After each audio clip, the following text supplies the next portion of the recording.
नमस्कार दोस्तों। कल मैंने एक वीडियो बनाया था, उसमें आपको मैंने छोटे-छोटे बच्चों के माध्यम से यह बताने का प्रयास किया था कि सफलता हम सबको सिर्फ़ और सिर्फ़ अभ्यास से मिल सकती है। हालाँकि जो अभ्यास है, अभ्यास भी सही दिशा में हो और सही कार्य के लिए हो। गलत दिशा में किया गया अभ्यास हमें कभी भी सफलता नहीं दिलाएगा। जैसे आप हालाँकि सभी लोग ज्ञानी हैं, पढ़े लिखे हैं, फिर भी मैं आपको अपने शब्दों में बताना चाहता हूँ कि जैसे मान लो कि मुझे इंजीनियर बनना है। मुझे इंजीनियर बनना है, लेकिन मैं आर्ट या कॉमर्स का ज्ञाता बन जाता हूँ। तो क्या मैं कभी भी इंजीनियर बन पाऊँगा? नहीं, मैं कभी भी नहीं बन पाऊँगा। तो आज और मैं आपको एक छोटी-सी बात बताता हूँ। अभी मैं होम ट्यूशन पढ़ा के आ रहा हूँ। तो मैं आपको आज की ही छोटी-सी कहानी बताता हूँ अभ्यास के ऊपर ही। बच्चों का सोमवार को पेपर है, काय का एसएसटी का, सामाजिक विज्ञान का पेपर है, और जो पेपर है वो भी है कक्षा 8 का। उन्होंने मुझसे प्रश्न पूछा एसएसटी के बारे में। जैसे एक तो उन्होंने यही पूछा कि जो साइमन कमीशन कब आया था। मुझे पता नहीं था, मैंने 1919 बताया, जबकि वो 1928 में था। उसके बाद उन्होंने पूछा कि सर गांधी जी कितनी बार गोलमेज सम्मेलन शिखर में गए। वो भी मैंने उन बच्चों को नहीं बता पाया। फिर उन्होंने पूछा कि भीमराव अम्बेडकर जी कितनी बार गोलमेज सम्मेलन में गए। वो भी मैंने उनको नहीं बता पाया। और मैं आपसे ऐसा क्यों बोल रहा हूँ? ऐसा इसलिए बोल रहा हूँ क्योंकि जो ट्यूशन लगाया गया वो लगाया गया है मेनली किसके लिए? मैथ, साइंस, इंग्लिश के लिए। तो भगवान की कृपा से मैथ, साइंस, इंग्लिश में मैंने उन बच्चों को हमेशा जो भी उन्हें आंसर चाहिए वो दे भी देता हूँ। कई बार वो मुझसे बोलते भी हैं कि सर आपको इतने सारे आंसर्स कैसे याद हैं? तब मैं उनसे बोलता हूँ कि बेटा, जितनी आपकी उम्र नहीं है उससे लगभग दुगनी साल से मैं पढ़ा रहा हूँ। तब फिर वो मुस्कुराते हैं। और लेकिन आज का जो मैं आपको बता रहा हूँ, जैसे उन्होंने सामाजिक विज्ञान के मुझसे प्रश्न पूछे, लगभग एक भी प्रश्न का उत्तर मैं उनको नहीं दे पाया। लगभग आखिरी सवाल उन्होंने मुझसे पूछा था, सर जो जलियांवाला बाग कांड हुआ था उसमें जिसने गोली चलवाई थी उसका नाम बताओ। तो मैंने बताया भी जनरल डायर, लेकिन वो सब पूरा नाम तो मैंने नहीं बता पाया। तो इससे मैं बताना क्या चाहता हूँ आपको, मैं आपको ये बताना चाहता हूँ कि आप अपने जिस भी विषय से वर्ग 2 में या वर्ग 1 में शामिल होने वाले हैं, उन विषयों की तैयारी आप अभी से कर दें। जैसे कि मैं इससे पहले वाले वीडियो में भी बता चुका हूँ कि मेरी जनजाति विभाग में 19वीं वेटिंग है, और ईश्वर ने चाहा तो 1-2 दिन बाद वो वेटिंग क्लियर हो जाएगी और मेरा नाम चयनित शिक्षकों में आ जाएगा। लेकिन अभी तो नहीं है। और ये भी मैं बता चुका हूँ कि इस बार जो मेरा 6 मार्च को पेपर हुआ था वर्ग 3 वाला, उसमें मेरे 116 अंक हैं, और एप्लीकेशन नंबर और रोल नंबर और डेट ऑफ बर्थ भी मैं इसके पहले वाले वीडियो में बता चुका हूँ। तो अगर आप वो वीडियो देखना चाहें प्रूफ के लिए तो उनकी लिंक भी मैं डिस्क्रिप्शन में डाल दूँगा। तो कुल मिला के मैं ये कहना चाहता हूँ कि अभ्यास, और जैसे मैंने आपको अपने बारे में भी बताया हुआ है, थोड़ा-सा फिर से बता दूं कि मैं खुद एक बिल्कुल सिंपल से बिल्कुल गरीब परिवार का, किसान परिवार का बेटा हूं, और मेरे दादाजी गाय चराते थे, मतलब चारवाहे थे। पिताजी मज़दूर थे, हमाली करते थे। बस इतना था कि उन्होंने जो भी किया अपनी ईमानदारी से किया, और ऊपर वाले की मेहरबानी है कि आज तक कभी किसी ने ये नहीं बोला कि तुम्हारे माँ-बाप ने, दादा-दादी ने कभी किसी की चोरी-चकारी की हो, किसी की ज़मीन जायदाद हड़पने की कोशिश की हो। तो ये ईश्वर की कृपा से कभी उन पर आरोप नहीं लगे, और शायद उन्हीं सब कर्मों का रहम है कि आज मैं एमएससी बॉटनी कर पाया, बीएड कर पाया, एमए इंग्लिश कर पाया, तो सिर्फ़ उन्हीं की बदौलत। और इसीलिए अब मैंने इस वर्ग 2 में चयन के बाद जैसे ये मेरी नियुक्ति होती है, तो मेरा जो अगला मकसद है वो है वर्ग 1 में चयन पाना, और उसके बाद नेट क्रैक करके असिस्टेंट प्रोफेसर बनना, वो भी इंग्लिश का, ना कि बॉटनी का। अब आप सोचेंगे यार ऐसा क्यों? तो क्योंकि देखो, नो डाउट मुझे बॉटनी कल भी पसंद थी, आज भी पसंद थी, लेकिन पसंद नापसंद से ज़्यादा आप लोग भी खूब समझ रहे हैं कि जिसके पास जॉब है तो उसको लोग समझते हैं कि भाई ये बहुत ज्ञानी है। और ज्ञानी ना भी हो, घर की ज़रूरतें सबको पूरी करनी होती हैं। तो मेरा मकसद भी है कि मुझे जॉब चाहिए, पढ़ाई तो मैं जब तक जीवित हूँ, जब तक मुझ में दम है, मैं करता रहूँगा। मैं पढ़ाई से पीछे भागने वाला नहीं हूँ। और मैं वह लड़का हूँ जो अंग्रेजी में निबंध, मतलब वो to the headmaster sir I beg to say that, ये मैं कई दिनों तक रटता था, मैं कभी भी इसको याद नहीं कर पाता था। और ईश्वर की कृपा से और मेहनत की दम पर आज मैं लोगों को, हज़ारों लोगों को इंग्लिश सिखा चुका हूँ और दिल्ली जैसे शहर में भी 6 साल पढ़ा के आया। तो मैं कहना क्या चाहता हूँ, मैं आपसे सिर्फ़ और सिर्फ इतना कहना चाहता हूँ कि आप अपने ऊपर भरोसा रखें और आप तो बस पढ़ते रहें। जैसे उन बच्चियों का भी मैंने आपको बताया जिनको मैं आज सुबह पढ़ा के आ रहा हूँ। मैं नहीं उनके आंसर्स दे पाया, तो जो सामाजिक के हैं, जो सामाजिक विज्ञान से वर्ग 2 देंगे, उनसे भी निवेदन है कि आप 6वीं से लेके 12वीं तक की किताबों को आप ऐसे पढ़ें, चाहे आप आर्ट वाले हों, साइंस वाले हों, किसी भी सब्जेक्ट के हों, कि कुछ भी हमसे छूटे ना। और अगर ऐसा हम कर पाए, जैसे मेरे पिताजी भला ही पढ़े लिखे नहीं थे, लेकिन वो मुझे बहुत अच्छी चीज़ बताते थे कि भाई आएगा तो सब कुछ इन्हीं किताबों से, तू चाहे इन किताबों को 1 महीने में पूरा कर ले, चाहे 2 महीने में, चाहे साल भर में, डिपेंड तेरे ऊपर करता है। तो प्लीज़ आप लोग भी बिना होपलेस हुए, जो एनसीईआरटी की किताबें आजकल मध्य प्रदेश के सरकारी स्कूलों में चल रही हैं, उन्हें पढ़ें और ऐसे पढ़ें कि एक भी चीज़ आपसे छूटे ना। फिर आप देखेंगे कि आपका रिजल्ट भी बहुत अच्छा आएगा और आपका नाम ना सिर्फ चयनित शिक्षकों में होगा, बल्कि आप मेरिट में भी बहुत ऊपर होंगे। तो दोस्तों, ये मेरा छोटा सा प्रयास था आपको बताने के लिए कि अब आप अगर वर्ग 3 में फेल हो गए हैं या कम अंक हैं, तो प्लीज़ आप बिल्कुल भी ना घबराएं और अपने सब्जेक्ट पर कमांड करें।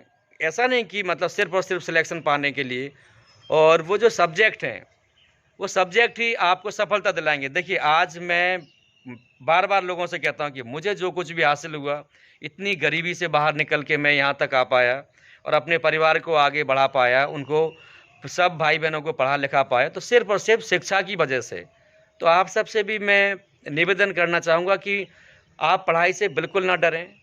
यही आपका सबसे अच्छा दोस्त है और यही आपका सबसे अच्छा सहयोगी है। और मैं आपको यकीन दिलाता हूँ कि यह आपको बहुत ऊंचाई तक ले जाएगी। जैसे बाबा साहब ने भी कहा था कि शिक्षा वह शेरनी है, जो इसका दूध पिएगा वो दहाड़ेगा ही। और नेल्सन मंडेला जी ने भी कहा है कि education is the most powerful weapon to eradicate the poverty.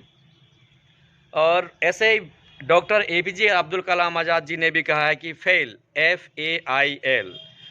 तो FAIL, उन्होंने फेल का बहुत अच्छा फुल फॉर्म बताया था। First attempt in learning, F for first, A for attempt, I for in, L for learning. तो बोलते हैं फेल का मतलब ये नहीं है कि तुम असफल हो गए। फेल का मतलब है कि यह तो सफलता का पहला ही कदम है, सफलता के कामों में पहला कदम है, फर्स्ट अटेम्प्ट इन लर्निंग। तो प्लीज़ मतलब आप बिल्कुल भी ना घबराएं, खूब मेहनत करें। और ये वीडियो मैं सिर्फ और सिर्फ इसलिए नहीं कि मेरे व्यूअर्स बढ़ें या कोई लाइक करे या कमेंट करे, मैं यह वीडियो इसलिए बना रहा हूँ क्योंकि मेरे बहुत सारे स्टूडेंट्स भी हैं, बहुत सारे रिलेटिव्स भी हैं, जो बेचारे बहुत दुखी हैं। मतलब कई तो बोलते हैं अब हमें पढ़ना ही नहीं है, पेपर देना ही नहीं है। तो मेनली ऐसे लोगों के लिए मैं यह वीडियो बना रहा हूँ दोस्तों। और बिल्कुल अंत में मैं एक छोटी सी बात बोलना चाहूँगा, भगवान ना करे किसी का जॉब ना लगे। उसके बाद भी अगर उस व्यक्ति ने पूरी ईमानदारी से अपने सब्जेक्ट्स पर कमांड किया है, तो मैं आपको भरोसा दिलाता हूं कि उसे जीवन में सुख, संपत्ति, मान, मर्यादा सब कुछ मिलेगा। आप मुझे बताइए, मैं खुद बेरोजगार हूं, लेकिन यकीन मानिए, मैंने इससे पहले वाले कुछ एक वीडियो में भी बताया कि मेरा एक दोस्त है जिसके यहाँ से मैं अभी पढ़ा के आ रहा हूँ, वो गवर्नमेंट टीचर है। एक दिन उसने मुझसे बोला कि यार तू तो हमसे भी ज़्यादा डबल कमाता है। तब मैंने उनसे बोला कि यार मुझे एक बात बताओ, आपके पास डिग्री कितनी है, एक्सपीरियंस कितना है? हाँ, आप तो सिर्फ 12 पास से आप प्राइमरी टीचर बन गए थे। हाँ, भगवान की कृपा से मेरे पास MSc है, B.Ed है, 3 बार CTET क्वालिफाइड हूँ और 3 बार, मतलब जो 2008 का हुआ था, 11 का, 18 का और एक 20-22 वाला है, इतनी बार मैं MP क्वालिफाइड हूँ।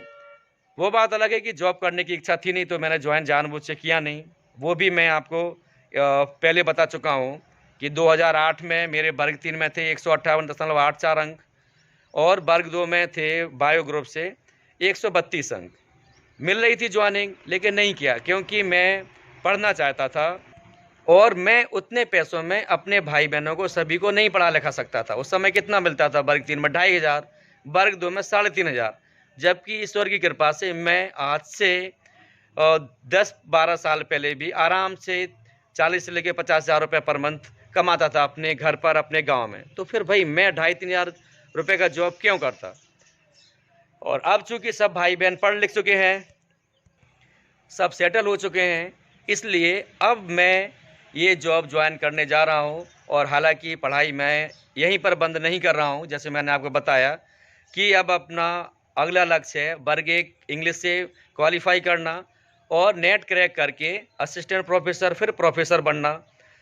और इसके लिए मुझे बहुत अच्छे सर भी मिल चुके हैं, मिस्टर विनीत पांडे, और उनसे भी मुझे पता नहीं उनकी उम्र मुझसे कम है या ज़्यादा, लेकिन मैं उनका बहुत सम्मान करता हूँ। मैं उनसे कभी नहीं मिला, लेकिन मैंने उनका जो संघर्ष उनके मुंह से सुना है, तो वो संघर्ष की कहानी भी लगभग मेरे जैसी ही है।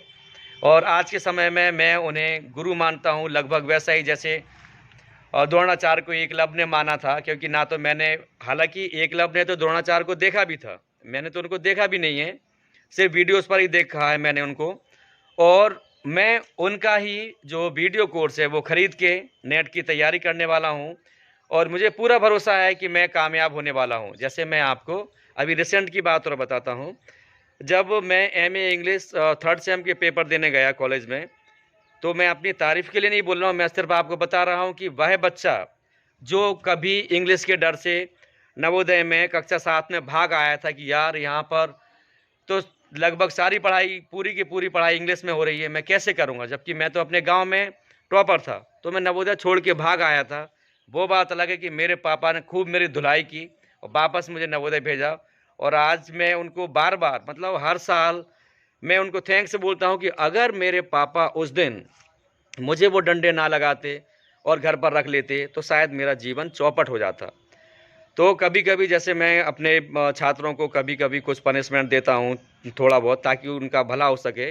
वो सिर्फ़ इसलिए देता हूँ कि भई आज तुम्हें समझ में नहीं आ रहा कि तुम गलती क्या कर रहे हो, लेकिन कल तुम पछताओगे। तो कभी-कभी मैं उनको पनिशमेंट देता हूँ, लेकिन ऐसा नहीं कि मैं किसी बच्चे का बुरा चाहता हूँ, और पनिशमेंट भी ऐसा कि बच्चे को कोई चोट ना लगे, कोई उसे परेशानी ना हो।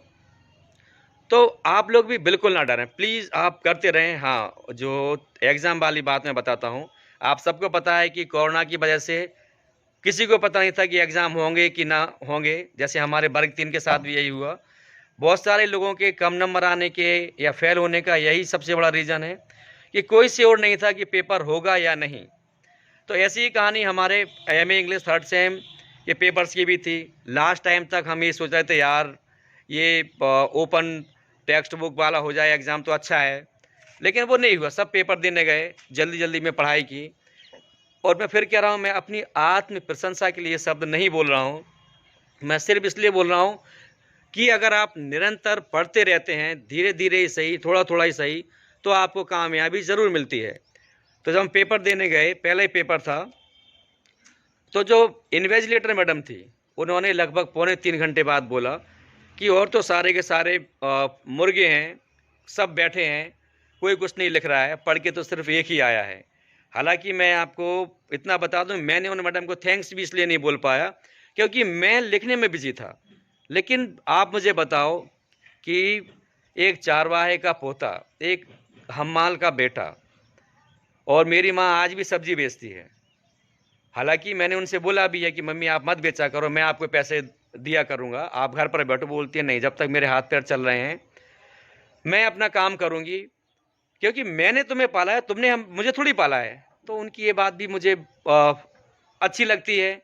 और जब तक वो चाहें, कोशिश कर चुका हूँ, बेचती रहें सब्जी। उसके बाद भगवान ने चाहा मैं अपनी ज्वाइनिंग के बाद उनको शायद ये नहीं करने दूँ, क्योंकि तब शायद वो मेरी बात मान लें। तो दोस्तों प्लीज़ आप लोग खूब पढ़ें, और ऐसे पढ़ें कि एक भी प्रश्न कोई भी आपसे कहीं से ही पूछ ले बुक्स में, से आप दे सकें, तो आप देखेंगे कि आप चयनित ज़रूर होंगे। आप सबको अभी से वर्ग 2 और वर्ग 1 में चयनित होने के लिए ढेर सारी शुभकामनाएँ। कुछ भी कमी लगे तो प्लीज़ आप मुझे कमेंट करना, और अगर आपको मेरा ये वीडियो पसंद आए तो अपने दोस्तों को शेयर करें और सब्सक्राइब करें। जय हिंद।